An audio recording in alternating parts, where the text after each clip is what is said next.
इनसे मिलिए।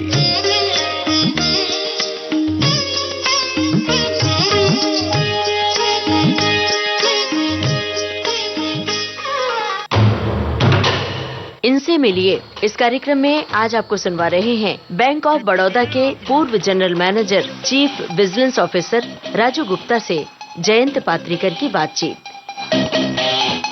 नमस्कार श्रोताओं, सतर्कता का हमारे जीवन में अत्यधिक महत्व है। व्यक्तिगत रूप से हम यदि विचार करें तो जितना हम सतर्क रहेंगे, जितनी सावधानी बरतेंगे, उसके व्यक्तिगत जीवन में बहुत से फायदे हैं। मगर जब हम संस्थागत बात करते हैं या संगठन की बात करते हैं तो किसी भी दफ्तर में या किसी कंपनी में, किसी संस्था में जब सतर्कता किन मुद्दों पर बरतनी चाहिए, इसकी जब बात होती है तो इसमें हमें सार्वजनिक रूप से जो प्रशासन होता है उसमें फायदे नजर आते हैं। सेंट्रल विजिलेंस कमीशन यानी केंद्रीय सतर्कता आयोग की ओर से ये पहल हर वर्ष की जाती है और उनके निर्देशानुसार सतर्कता सप्ताह मनाया जाता है प्रतिवर्ष। जिस सप्ताह में 31 अक्टूबर जो सरदार वल्लभ भाई पटेल की जयंती है, हम मनाते हैं। सतर्कता सप्ताह के रूप में उस सप्ताह को हम मनाते हैं। इस वर्ष 28 अक्टूबर से 3 नवंबर तक ये सप्ताह मनाया जाएगा और इस वर्ष की थीम है, इस वर्ष का ये विषय है सप्ताह का, सत्यनिष्ठा की संस्कृति से राष्ट्र की समृद्धि। सार्वजनिक प्रशासन में ईमानदारी, पारदर्शिता और जवाबदेही को बढ़ावा देने के लिए केंद्रीय सतर्कता आयोग की पहल है सतर्कता सप्ताह। तो इस विषय के संबंध में बैंक ऑफ बड़ौदा के सेवानिवृत्त मुख्य सतर्कता अधिकारी श्री राजू गुप्ता जी से अधिक जानकारी लेते हैं। श्रोताओं, गुप्ता जी, आपका बहुत बहुत स्वागत है विविध भारती के कार्यक्रम में। थैंक यू, नमस्कार, धन्यवाद आपका। जी, सबसे पहले तो आपसे जानना चाहेंगे कि आप चूंकि प्रमुख सतर्कता अधिकारी रह चुके हैं, तो सतर्क रहने के लिए और संगठन में भ्रष्टाचार मुक्त वातावरण हो, इसके लिए क्या कदम उठाने चाहिए? आपने एक बड़ा बेसिक और बड़ा अच्छा सवाल पूछा है जी। देखिए, जैसे अपने व्यक्तिगत जीवन में सतर्कता का जो अर्थ समझते हैं, हाँ, बिल्कुल वही अर्थ हमको किसी भी संस्था में सतर्कता का जो विषय है, सतर्कता की वही परिभाषा है। जी। हमें अपने जीवन में हर कदम पर सतर्क रहना है। सतर्क क्यों रहना है, ये शायद कि हमारे जागरूक श्रोताओं को समझाने की आवश्यकता नहीं पड़नी चाहिए। फिर भी मैं कहता हूँ कि हम सतर्क अपनी सुरक्षा के लिए रहते हैं, जी, दूसरों की सुरक्षा के लिए रहते हैं, समाज की सुरक्षा के लिए रहते हैं और देश की सुरक्षा के लिए रहते हैं। जैसे मैं एक उदाहरण देना चाहूंगा आपकी व्यक्तिगत जिंदगी में। हाँ। जब हम चल रहे हैं, सपोज हम सड़क क्रॉस कर रहे हैं जी, तो हम करने के पहले क्या देखते हैं? पहले हम बाईं तरफ देखेंगे, फिर दाईं तरफ देखेंगे, फिर सामने देखेंगे, फिर देखेंगे अगर कोई खतरनाक चीज या कोई ऐसी खतरा नहीं आ रहा है तो हम आगे बढ़ेंगे। जी जी। या हम सिग्नल पर हैं तो हम रेड, एम्बर या ग्रीन सिग्नल देखेंगे, फिर उस हिसाब से हम खुद चलेंगे या अपने वाहन को चलाएंगे आगे। जी जी। ये सतर्कता है। क्यों करते हैं हम ये? जिससे कि हम किसी भी एक्सीडेंट को, किसी भी दुर्घटना को होने से बचा सकें। जी। तो ये जो सतर्कता है, ये टेक्निकल सेंस में हम लोग जो कहते हैं, ये प्रिवेंटिव विजिलेंस है। सतर्कता मीन्स विजिलेंस। जी, ये प्रिवेंटिव विजिलेंस है। अब इसको हम अगर अपने संस्था के उसमें जाएं, फिर कोई भी संस्था हो जी, तो जो हम किसी भी संस्था में नियम बने होते हैं, rules and procedures, systems and procedures बने होते हैं। तो आप देखेंगे कि सिस्टम एंड प्रोसीजर्स को फॉलो करना, उनका अनुसरण करना बहुत जरूरी होता है, क्योंकि उसी से हम किसी भी होने वाली दुर्घटना यानी किसी भी होने वाले नुकसान से संस्था को बचा सकें। संस्था को बचाने का अर्थ यह है कि हम स्वयं को भी बचा सकें उस नुकसान से, दूसरों को भी बचा सकें और संस्था को एज ए होल भी बचा सकें। तो क्योंकि ये बचाने की कार्रवाई होती है, इसलिए इसको हम प्रिवेंटिव विजिलेंस कहते हैं, यानी प्रिवेंट करने की विजिलेंस। एक प्रकार विजिलेंस का ये है जी। सबसे ज्यादा जरूरी, सबसे ज्यादा इम्पोर्टेंट ये प्रिवेंटिव विजिलेंस है। जैसे हम कभी कभी अखबारों में पढ़ते हैं कि कोई एक्सीडेंट हो गया। अब क्यों हो गया ये जानना जरूरी है। ये हुआ क्यों? किसी न किसी ने कहीं न कहीं कोई लापरवाही बरती, या उससे लापरवाही हो गई जी। तो उस लापरवाही से बचने के लिए ही हमारे यहाँ सब जगह पे सिस्टम्स एंड प्रोसीजर्स बनाए जाते हैं, जिनको फॉलो करना जरूरी होता है। देखिए, कभी भी एक्सीडेंट्स को 100% बचा पाना असंभव है, लेकिन उनको मिनिमाइज करना यानी कि उनको न्यूनतम करना हमारा उद्देश्य होना चाहिए जी। तो ये एक मोटे तौर पे मैंने आपको बताया कि जो हम जीवन में खुद रोज करते हैं वो भी सतर्कता है, और उसी स्पिरिट में हम अपने संस्था में हम देखें कि हम काम ठीक से कर रहे हैं, ईमानदारी से कर रहे हैं, सिस्टम्स एंड प्रोसीजर्स के हिसाब से कर रहे हैं, ये जरूरी है। साथ ही सतर्कता ये भी है कि हम जो हमारे साथी हैं, हमारे सीनियर्स हैं, हमारे जूनियर्स हैं, उन पर भी एक नजर रखें कि कहीं वो तो किसी भ्रष्ट आचरण में लिप्त नहीं है। ये हमारी ड्यूटी बनती है कि हम वो भी चीजें संबंधित अधिकारी को, संबंधित अथॉरिटी के सामने लाएं, जिससे कि उनके थ्रू होने वाले भी कोई न कोई नुकसान से बचा जा सके। जी जी, ये प्रिवेंटिव विजिलेंस है। जी राजू जी, अब आप बैंक में सतर्कता अधिकारी थे, तो आम आदमी की नजर से एक सवाल है कि बैंक में अलग अलग कारणों से जाते हैं हम, लेकिन एक आम आदमी ज्यादातर लोन लेने के लिए बैंक जाते हैं। तो जब कोई व्यक्ति लोन के लिए जाता है तो किसी भी स्तर पर किसी भी कर्मचारी के साथ जो बातचीत हो रही है, लेन देन हो रहा है, उसमें कभी कहीं कोई अगर रिश्वत की मांग करता है तो उसे क्या करना चाहिए? सतर्कता विभाग से या संबंधित अधिकारी से कोई संपर्क स्थापित करना है तो वो किस प्रकार से होता है? देखिए, जहाँ तक रिश्वत की बात है जी, निश्चय ही रिश्वत एक भ्रष्टाचार का सबसे ज्यादा ज्वलंत चीज है जी, लेकिन विडंबना ये है कि रिश्वत का प्रकरण को, उसके प्रकरण को सिद्ध कर पाना उतना ही कठिन होता है। जैसे एक लूज भाषा में हम लोग कहते हैं कि फला विभाग के सरकारी विभाग में सब करप्ट हैं, लेकिन ये सही नहीं है ना। सब करप्ट तो कहीं नहीं होते। बिल्कुल। और जो करप्ट होते हैं उनको करप्ट सिद्ध कर पाना, प्रूव कर पाना एक बड़ा मुश्किल काम है, क्योंकि उसके भी कानून ये चाहता है कि कोई भी इनोसेंट आदमी को सजा ना मिले। बिल्कुल।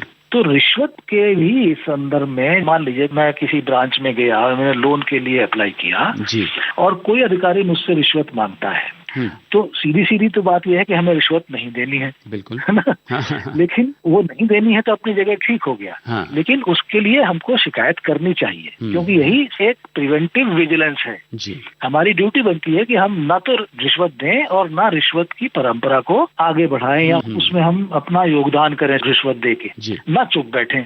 तो इस चीज की शिकायत का जो सिस्टम है, जो चैनल है, वो सभी बैंकों में बहुत क्लियर कट बना हुआ है।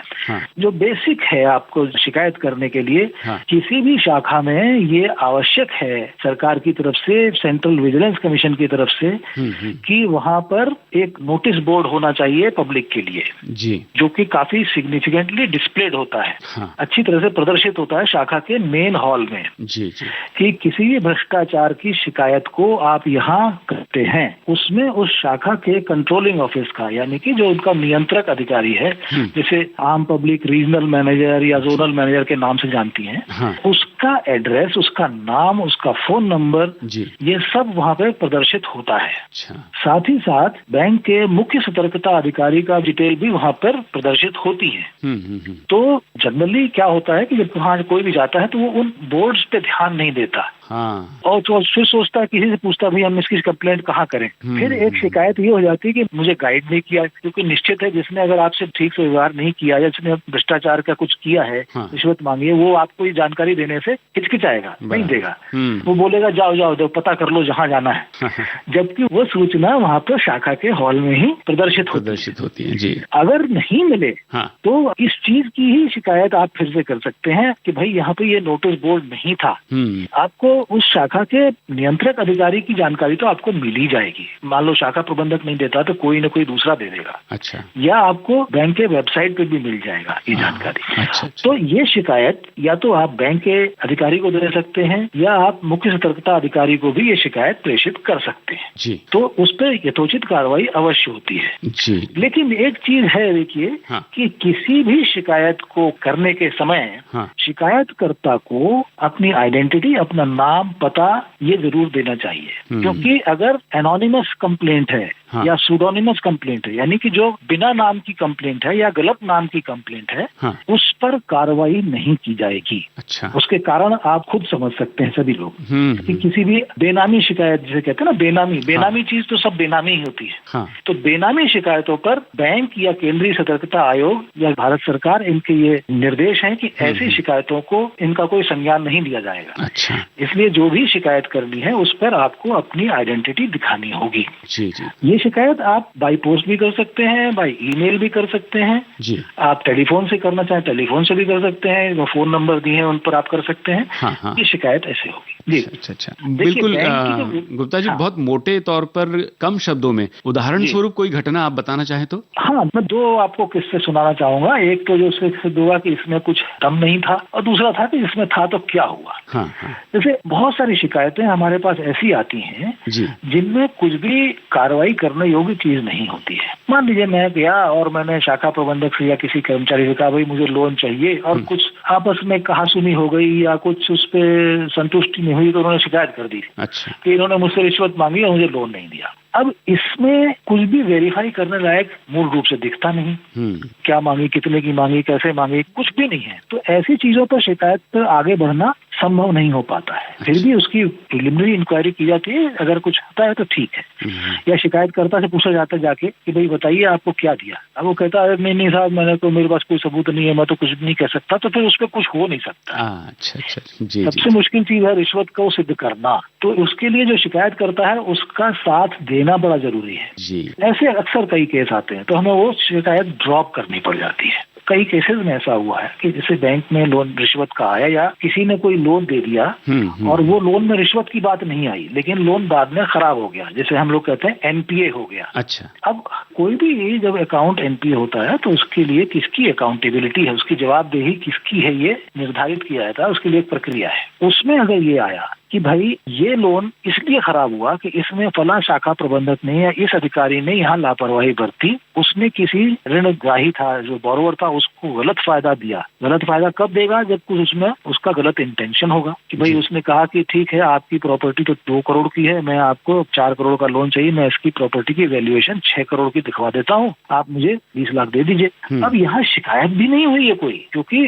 जो बोरोवर था उसने अपने मर्जी से दिए उसको, और उसमें दोनों शामिल थे, बोरोवर भी और हमारा एम्प्लॉय भी।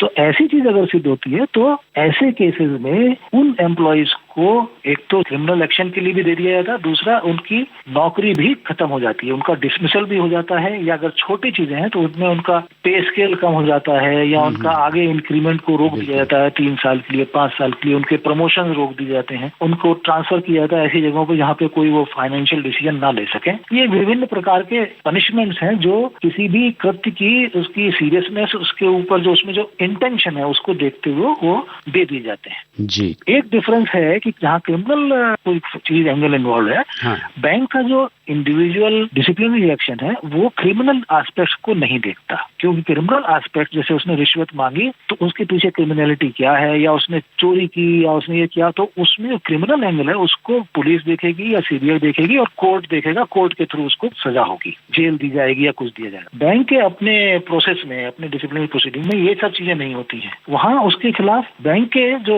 एम्प्लॉयमेंट नियम है उनके हिसाब से उन पर कार्रवाई होती है। उनको जेल करना बैंक का अधिकार क्षेत्र से बाहर है, ये सब जानते हैं हम लोग। तो जो सजाएं हैं बैंक की, जो पेनल्टीज हैं बैंक में, उसको पेनल्टीज बोलते हैं। वो मेजर होती हैं, माइनर होती हैं, डिपेंड करता है कि वो एक्ट मेजर था या माइनर था। जी। तो ऐसे उदाहरण सुनने के बाद और देखने के बाद निश्चित रूप से सभी सतर्कता का महत्व समझ सकेंगे, और आज इस हमारी बातचीत से हमारे श्रोता निश्चित रूप से लाभान्वित हुए होंगे। राजू जी, बहुत बहुत धन्यवाद आपका इस बातचीत के लिए। मेरा आपको बहुत बहुत शुक्रिया, आपने मुझे इस चीज में बुलाया, और मुझे उम्मीद है कि इस जागरूकता सप्ताह में इस बातचीत से आपकी श्रोतागणों को भी लाभ पहुंचेगा और हम एक समृद्ध भारत की तरफ ज्यादा जोर से कदम उठा पाएंगे जी। शुक्रिया, धन्यवाद। इनसे मिलिए इस कार्यक्रम में अभी आप सुन रहे थे बैंक ऑफ बड़ौदा के पूर्व general manager chief vigilance officer Raju Gupta से जयंत पात्रिकर की बातचीत। तकनीकी सहयोग भावना सिंदल का था। इस कार्यक्रम के प्रस्तुतकर्ता जुबैर खान।